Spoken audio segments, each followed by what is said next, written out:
Our story began in 1974, when news of a tragedy reached Norwegian lock engineer Tor Sarnes. His favorite American singer, Connie Francis, had been attacked by an intruder in her hotel room. Tor couldn't believe that this had happened. He resolved there and then to invent a door opening system that would provide a unique key for every hotel guest. His invention was VinCard, and it changed the whole lock industry. For decades to come, hotel guests all over the world could finally feel safe and secure when they arrived at their destinations. VinCard L-Safe has been an industry pioneer and world-leading brand for 40 years.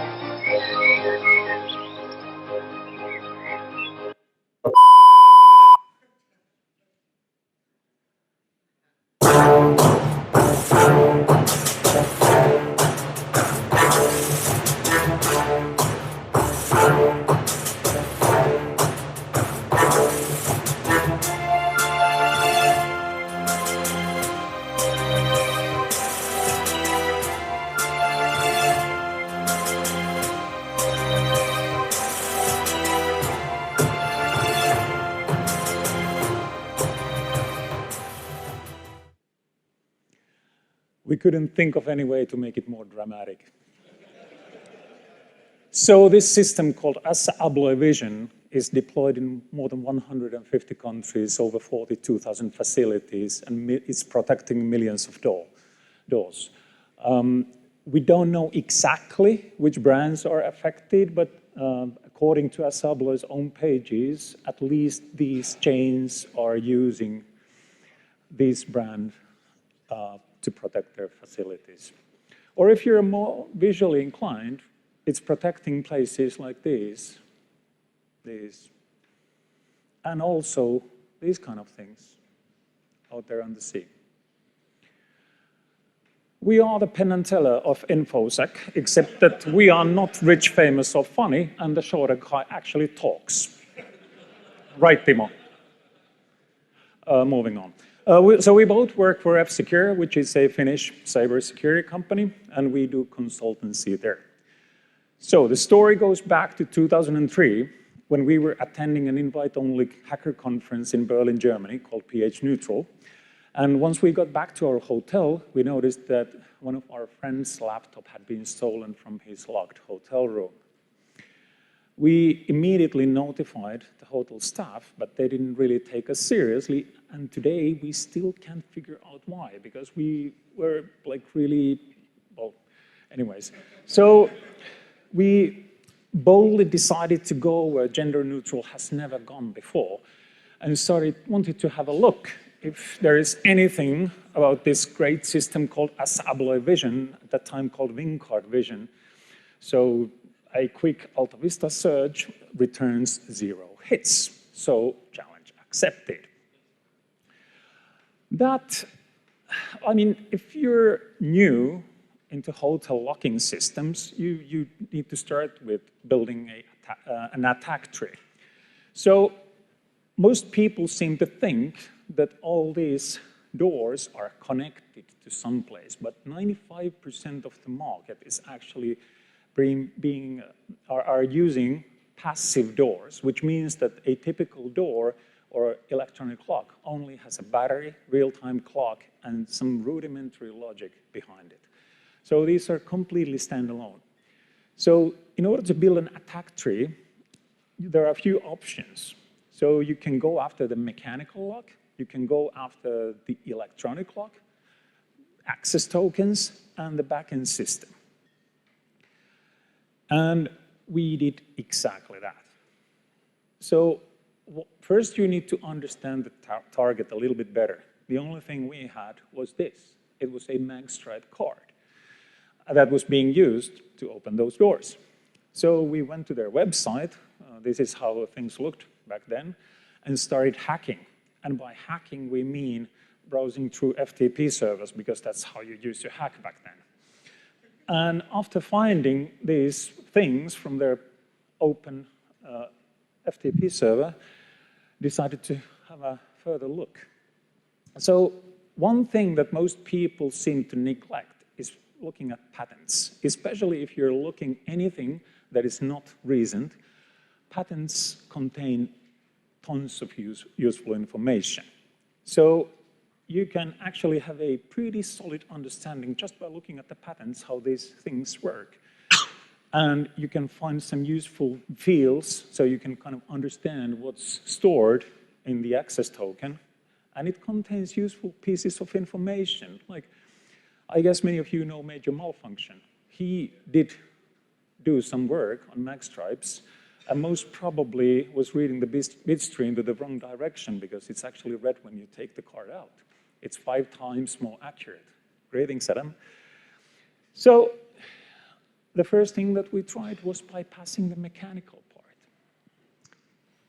If you want to bypass the mechanical lock, obviously you're going to need a lock. And what's better than a lock is 2 locks. So we got 2 on eBay. And the first one, that one we dismantled. We wanted to see how it's built. We didn't find any kind of flaws in how the lock is designed or built. So what we decided to do with the second one was to try to somehow open it without leaving any physical marks.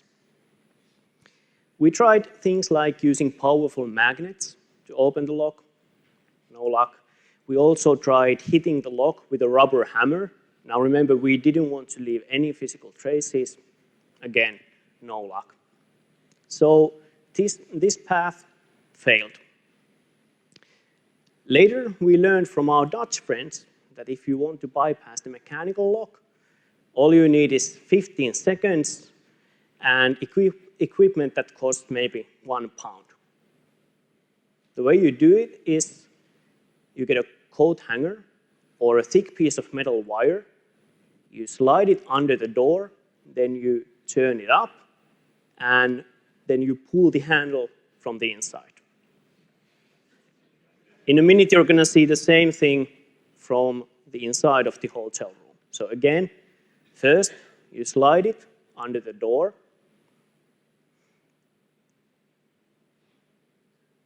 Then you lift it up. You pull the handle. And that's it. Like I said, 15 seconds, less than £1. Pretty nice. Now, if you want to protect yourself against this attack, what you can do is you can place a towel between the handle and the door, and that will prevent this attack. But obviously, we needed a better plan, so we decided to look at bypassing the electronic lock instead. And here we got off to a really good start. Like Tomi already mentioned, on those FTP sites, we had found a piece of software called Vision LockLink. And LockLink is the software that you use to reprogram the locks.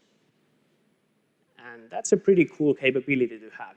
If you want to run the software, back then you needed a device like Compact iPad, one of those handheld computers that you see in the photo. So we got one of those, and we got the software running. We were able to analyze how the software works, and quite quickly we learned that all the interesting stuff happens in a piece of hardware, not in the software. And that piece of hardware is called the contact card. That's the device number 5 that you see in the photo. The way the device works is that you connect it to the Compact iPad, and then the other end, the one you see in the photo, you insert that into the lock, just like you do with a magstripe key card. And that's how you program the lock. And all the interesting stuff happens in that LockLink, in that contact card hardware. Now, the sad thing was that we couldn't get our hands on one of those. We couldn't get it anywhere, so we weren't able to analyze how that contact card really works. The bright side of things, in a way, is that later we learned that this approach would have worked. The way we learned about it isn't really that funny, because in 2010, we learned about the assassination of Hamas officer Mahmoud al-Mabhouh. He was killed in his hotel room in Dubai, allegedly by Mossad. And the Dubai police report says that the way the killers were able to get into the hotel room was by reprogramming the lock using the LockLink software. Now, if you want to get into a hotel room, this isn't the best way to do it, or at least not the most elegant one, for two reasons. Firstly, if you reprogram the lock, there will be a trace.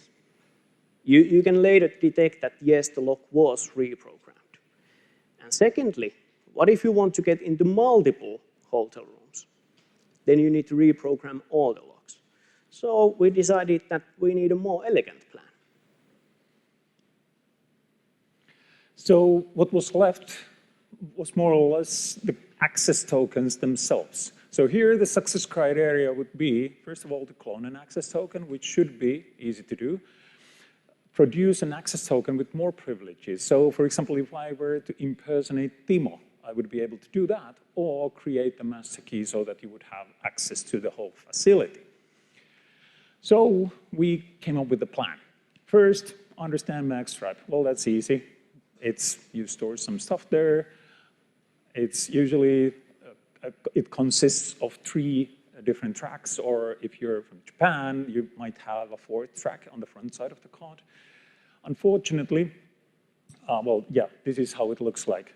Typically, you have a start sentinel, you have some data, you have end sentinel, and some sort of a checksum. Unfortunately, in WinCard's case, all the data was on track 3, and it was completely custom. So none of this stuff, all the standards, everything, it's kind of useless. So then you need to have an encoder-decoder. So we used there is this German guy that does this beautiful piece of hardware called magstripe, M-A-K stripe.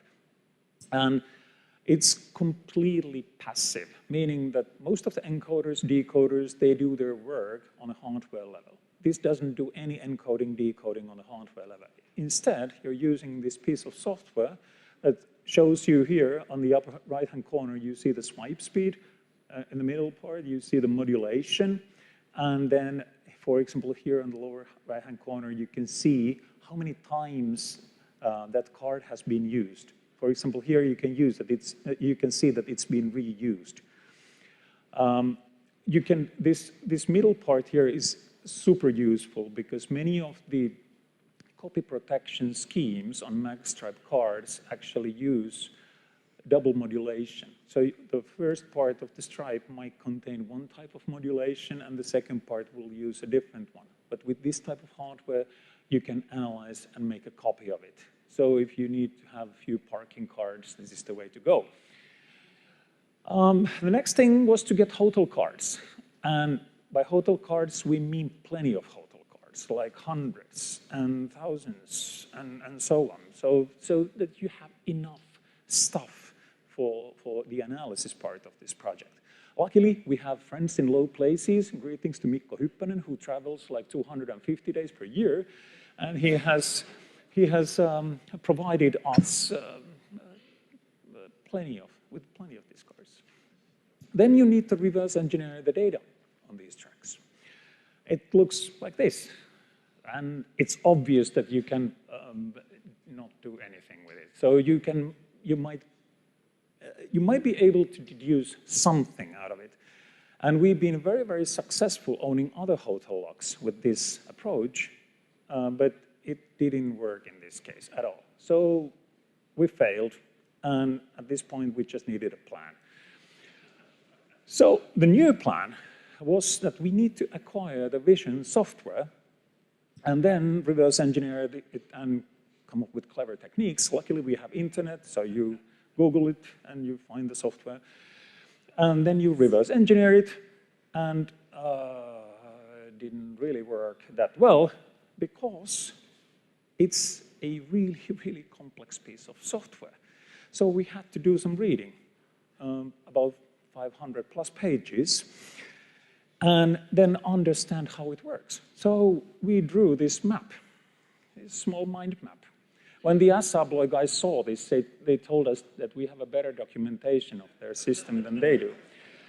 So first we took a look at some use cases. If you click on any of those use cases, you will have more information about how it's supposed to work. Also, we took a look at what kind of data is being stored on the physical lock. Once again, if you click on any of those things. So we kept adding and adding more features here because it's hugely complex. And once we went on with the reverse engineering, we kept adding nodes here. You get the idea. Yes, we are armed autists.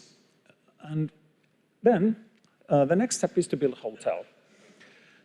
And if you can't afford it, then you need to build a lab. It looks like a little bit like this. No stereotypes here at all. The problem was that this hardware, this beautiful piece of hardware, is actually crappy.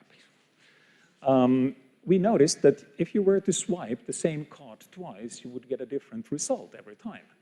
And I can tell you, this was hard enough already without that. So we had to do something else. We would have wanted this piece of hardware, but it's super expensive. And even with our contacts, we were not able to get it. So instead, we decided to go for an RFID reader, which is much cheaper. And we went on with this reader. This is really nice piece of hardware, only about $60 or so, easy to get and works according to the documentation. It works with vision, which was, for us, it was kind of important. So immediately, after 20 hours, we were able to get it to work. It's kind of embarrassing because the only thing needed was to rerun the installer, but we didn't really figure it out. So we spent like 20 plus hours debugging the system, and yeah, let's not talk about that. But at this point, we were able to create our own cards, which is beautiful. So you put the card there, you can write the information there, and you have a working demo card for the installation. But there was one problem. We had a demo installation. And having a demo installation is not the same thing as having a licensed installation. Luckily, we are trained professionals and we know how to read, so we took a look at the manual, and there is a screenshot in the manual with all the license information.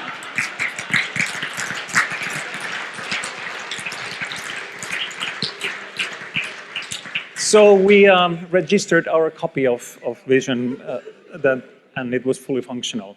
And that's how you hack. Yeah, that's you know, if you're not smart, you have to be persistent. Then there was a minor setback. We didn't know anything about RFID, so we had to do some reading. So we started reading a few documents here and there, and learned that there are also multiple different RFID tokens. So most WinCard installations or Vision installations are using either ultralight or ultralight EV1 cards.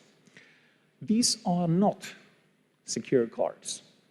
So EV1 is a bit better than ultralight, but the only difference is that it has a kind of a shared secret that is being sent between the card, or the secret is shared between the lock and the card. But if you have a nice piece of hardware like Proxmark, you can just sniff the shared secret. It's plain text, and you can use that. It's not protected in any way. And for the most part, when we took a look at it, it's not really being used most of the times. And it's not a security feature. It's more like a copy protection feature.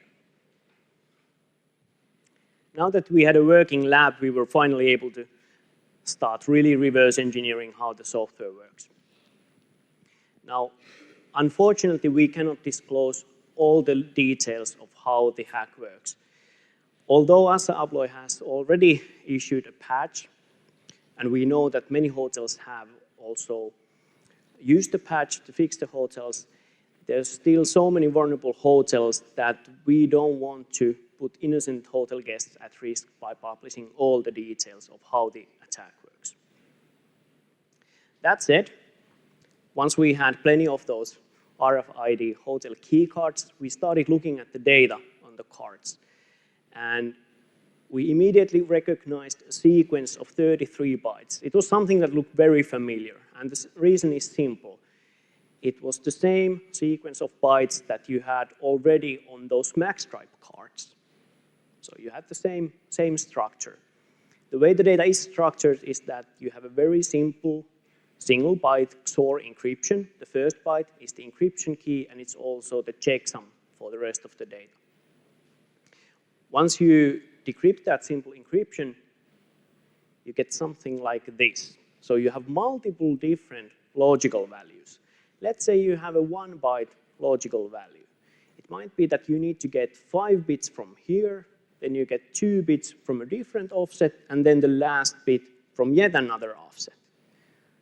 That's like a terrible data format. In order to deal with this, we used a tool called Kaitai-struct. This was super helpful both in documenting and visualizing the data. So the graph that you just saw, it was automatically generated by Kaitai-struct. The only thing you need to do is first describe the data that you have. And the syntax is quite straightforward. You simply describe the sequences of bits and bytes. You label them, you give them IDs. Once you've done with that, then you can say that, okay, I have this logical value which consists of these bits, and that bit there. And that's it.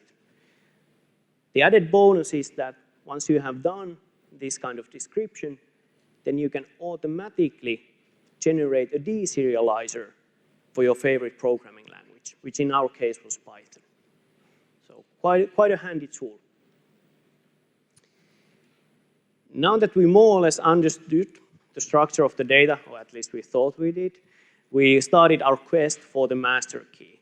So the master key is a single key that will open each and every door in the hotel. Our first attempt was to simply update the facility code on a master key that we had created in our lab environment. And the facility code is simply an integer that's basically a unique identifier for each hotel. We were hoping that, okay, maybe this works. It certainly didn't.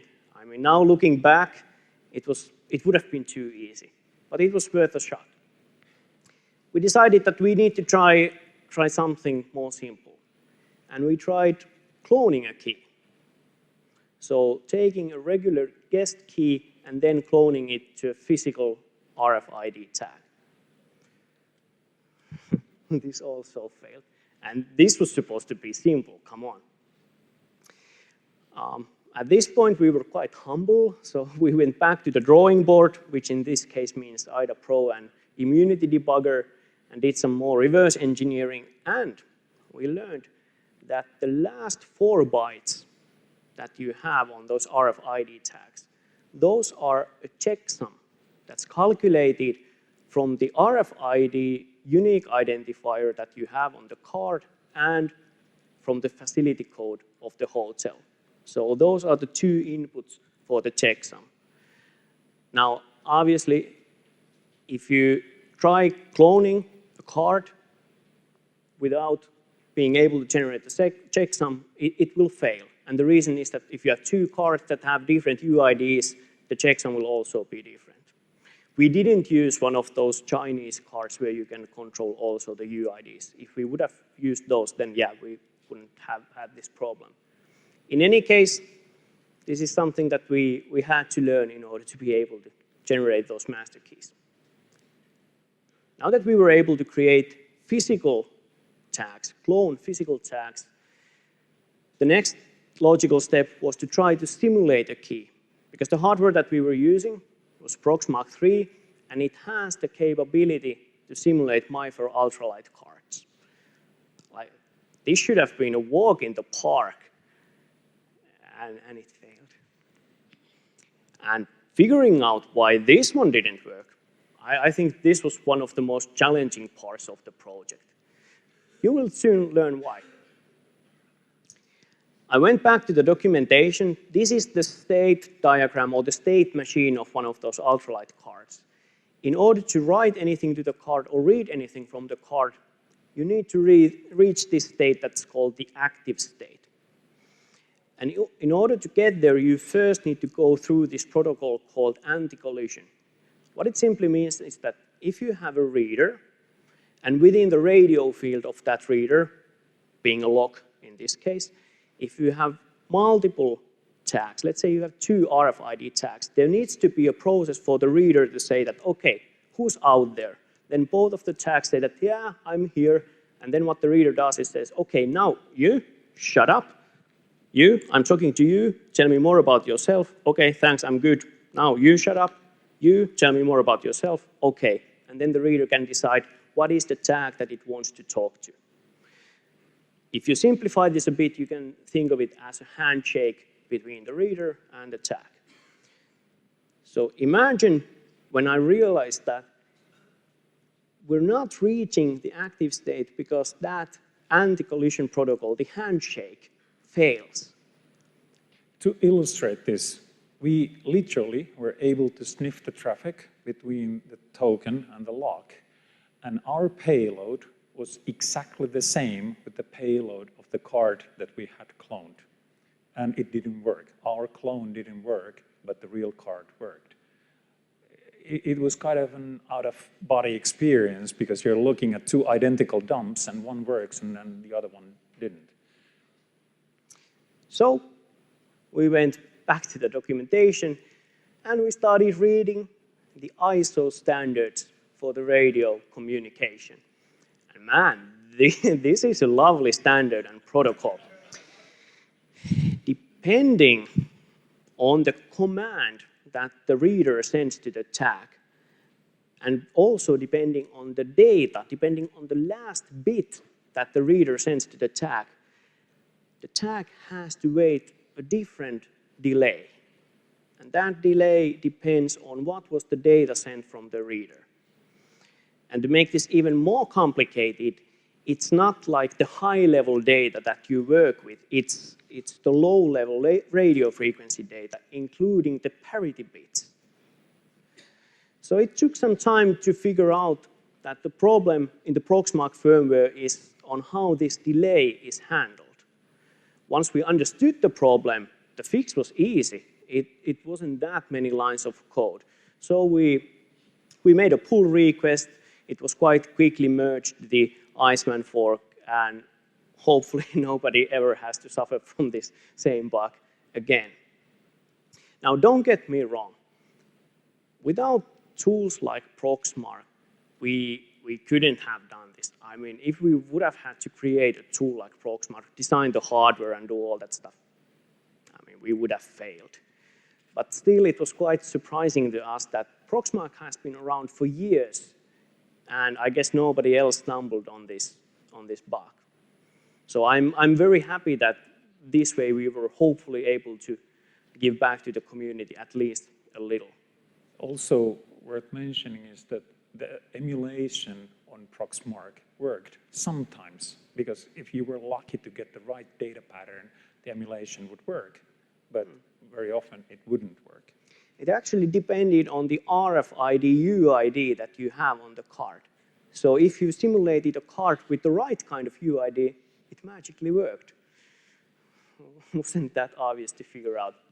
Okay, now we're able to simulate those tags. So we started our quest for relevant values. Now within those 33 bytes, you have multiple different logical values. And because we had done some reverse engineering, we knew like human readable names for some of the fields. And some of the names sounded quite promising. This is a bit like if you have a web application and then you have a URL parameter that says admin equals false. So obviously the first thing you do is try to flip that to true and see whether it works. This is kind of the same. Some of the fields sounded more promising. And it failed. Close, but no cigar. And I would say this was somewhat devastating. There had been quite many failures up to this point, and we were like, what are we going to do now? So, Drink more. so we had to come up with a new plan. And we figured out that let's do it the other way around. Let's try to find the irrelevant values. And what I mean by this is that we were able to get our hands on a real master key to a real hotel, legitimately.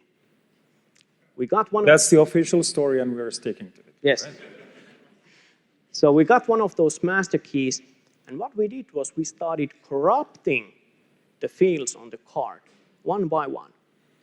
And now if you corrupt the field and the card stops working, then you know that, okay, that field is relevant. You need to have the right value in that field in order for the key to work as a master key. And we did it. We were able to identify the correct fields. And now we just had one problem, and key space is one of them. Because the most relevant value, it had so many bits that, yeah, if you have a wide range of values, you don't know which one is correct, there's typically one approach, just one approach you can take, and that's brute forcing. And that's what we did. We built custom Proxmark firmware to brute force those values.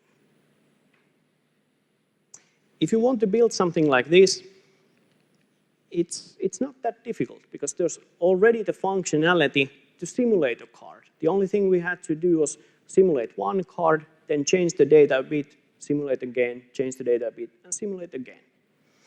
The biggest challenge here was that how do you make the reader, the lock, realize that you should read the hotel key card again? So what I wanted to do was to mimic the human behavior. If you hold your hotel key card to the lock, and for some reason the door doesn't open, what you typically do is you take the card away, and then you bring it back to the reader again. So this was the behavior we wanted to mimic in the firmware. And the most simple, definitely not the most elegant, but the most simple way to do this was to turn off the radio field by putting the Proxmark in the reader mode. Because when the Proxmark is in the reader mode, the lock's like, okay, there's no more cards here. And when you simulate the card again, the lock is like, we have a new card, and then it will read it. And when you do this in a loop, you're brute forcing. You're brute forcing 1 attempt per second, which isn't really that fast. To illustrate how slow it is, if you would need to brute force a value of 4 bits, I mean, you're good. That's 16 seconds. When we go up to 16 bits, that's 18 hours. And I can tell you a little secret. It was more than 16 bits. So, yeah. It's not feasible in the real world. So we had gotten this far, but couldn't really do anything useful with it. And that got us thinking that this thing is hugely complex. And what we have not mentioned previously is that reverse engineering this thing to death doesn't really help because all the installations are unique. And that was kind of the thing that helped us to figure out a shortcut. We would like to think that we are reasonably smart. Well, forget that. But anyways, there has to be a process how you actually install these things. And once we kind of had this idea that there is a process, we started doing kind of open source intelligence type of work and figured out that there is a thing called Asablo University. And although we didn't get credentials to this place, we realized that they have to teach a certain way how you go and deploy a new hotel. And that allowed us to limit the key space from gazillion to about 20 tries. And this is how it looks. So you check into a hotel, you're enjoying your martini there, you forget your wallet there, no, you forget your key there. The only thing that we need is half a second to clone that key. And of course, we can check into the same hotel, use any key, expired or whatever. Then we have to find a lock. Any lock will do, or number of locks will do. And once we were able to get in, we know that, or once the light is green, we know that we have a master key. So here we are pressing or pushing the buttons on an elevator, and because we don't have a master key, we can't go to the floors that we don't have the key for. And once we have the master key, you can go anywhere you want. This was the easiest way to visualize it without breaking the law.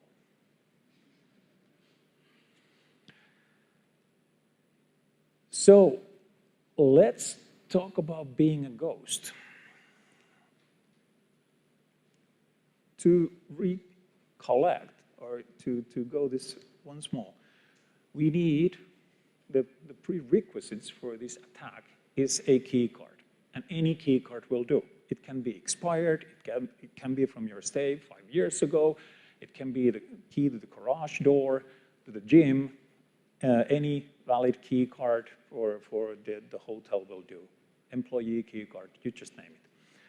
And then you need to have an access to that lock, and that will enable you to be a ghost. So the second phase of this attack is that we need to try those different combinations against a lock.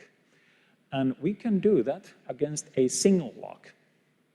So let's say that we go to this garage door and we brute force the key space through, and at one point we will find the master key. Or we can distribute the brute forcing across all the locks in the hotel. So there will be only one try per lock.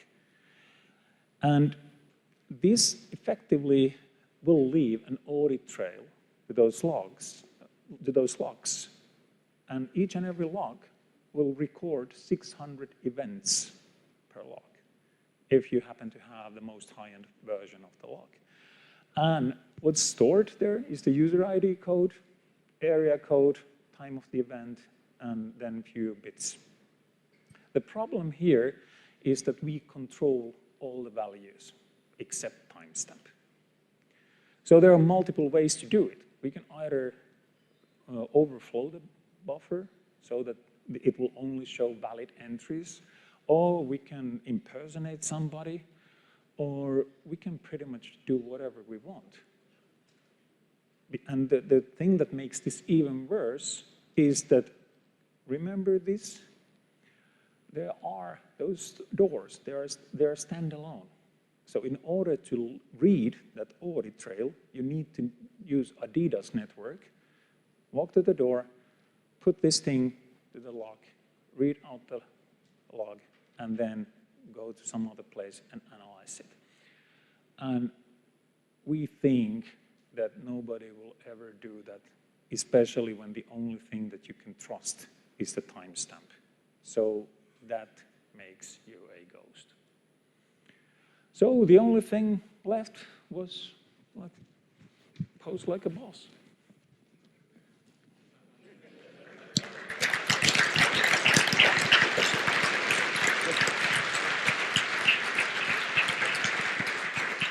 But wait, there is more. If you are working for this industry, the first thing that you would do is to port scan the hell out of this backend. And that's exactly what we did. So we came up with another plan. So we will analyze the software and see if we can compromise it either locally or remotely. And the beautiful piece of software that Vision is, it looks like this, and has open network shares. And according to the documentation, you can mount the network share, because that's how they distribute the database file. Unfortunately, that's not really practical. And many of the deployments don't really do that. But there's also a Sybase database server listening on that port, and the database passwords are derived from magic constants. and these are the passwords for the demo installation. So by reverse engineering those, you can log into the database, get full access, and do whatever you like. So we visualized that database. It's pretty complex, and it contains interesting pieces of information. So all the employee data is there. So if you happen to run a casino or something, it might be interesting. Or all the card user data is there. And to make it worse, there is a field here that actually stores your key, meaning that you can do this. We are in the same network, let's say a conference network, and then you start dumping the usernames room for rooms, and by copy-pasting this value here, you can impersonate anybody. Greetings today, Vital. So the kind of thing that was left here is,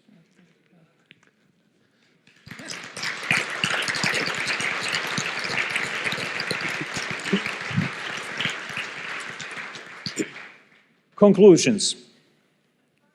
So,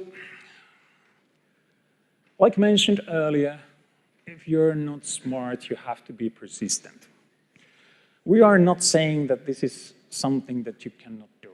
You spend a few months on this, you will most probably figure out the same stuff. The trick that we did was that we invested 15 years to it. And learned that doing physical access control is super hard. Well, doing it is easy, but doing it right is hard. You need to get the physical or the mechanics right. You need to get the networking right. You need to get SDR stuff or the radio layer right. You have to be able to do proper software engineering with SDLC and all that stuff. You can't use Delphi.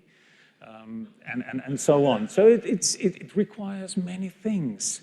And it would not be fair to make fun of these guys because it's been around for ages. And they've been updating and updating and updating it. But at some point, there is a limit because attackers will only get better.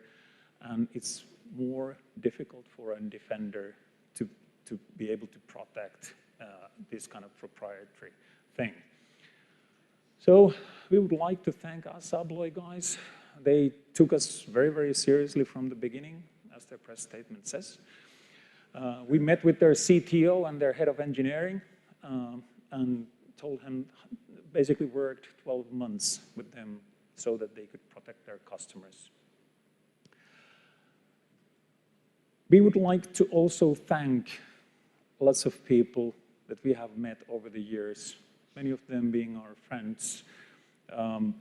We started when the community was still kind of young, and we wouldn't be here without these guys. We have learned tons of things from the community, and we kind of hope that it will stay the way it was 15 years ago. It won't, but we're still kind of hoping that it will. And I guess that's pretty much it. Thank you.